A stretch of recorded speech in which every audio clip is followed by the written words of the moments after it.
সবুজে সবুজে ভরে উঠেছে বাফুফের অ্যাস্ট্রোটার্ফ। এর সংস্কার কাজের প্রায় শেষ পথে।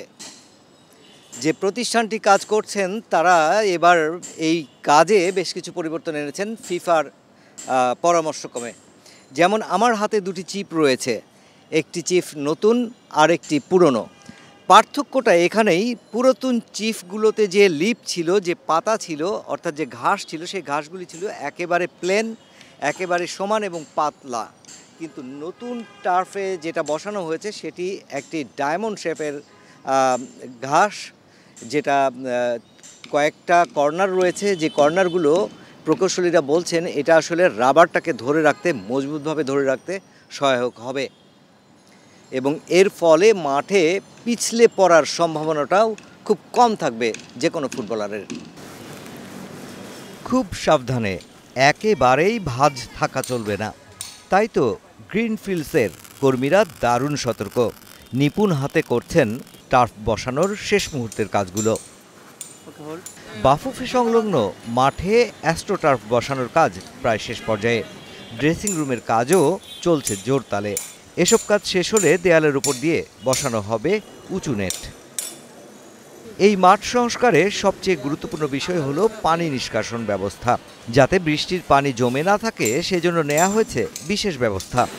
বাড়ানো হয়েছে ক্যানেলের সংখ্যা। লংজিবিলিটি এর আগের যে টার্ফটা ছিল সেটা তো 14 ইয়ার্স ইউজ হয়েছে এখানে, তো আমরা আশা করতেছি এটা তার থেকে কম হবে না যদি প্রপারলি মেনটেন্যান্স করা যায়, এবং এটাও স্থায়িত্বতা ওরকমই যাবে আশা করি।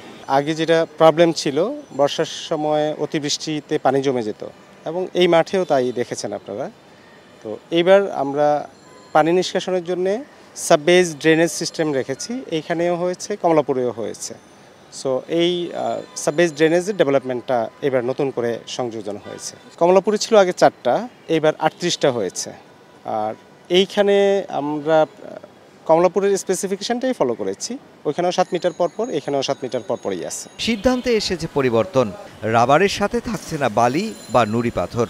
কমলাপুর এবং বাফুফে দুটো মাঠে ব্যবহার করা হবে 293 টন রাবারের চূর্ণ, যার মধ্যে বাফুফের এই টার্ফেই থাকবে 75 টন রাবার।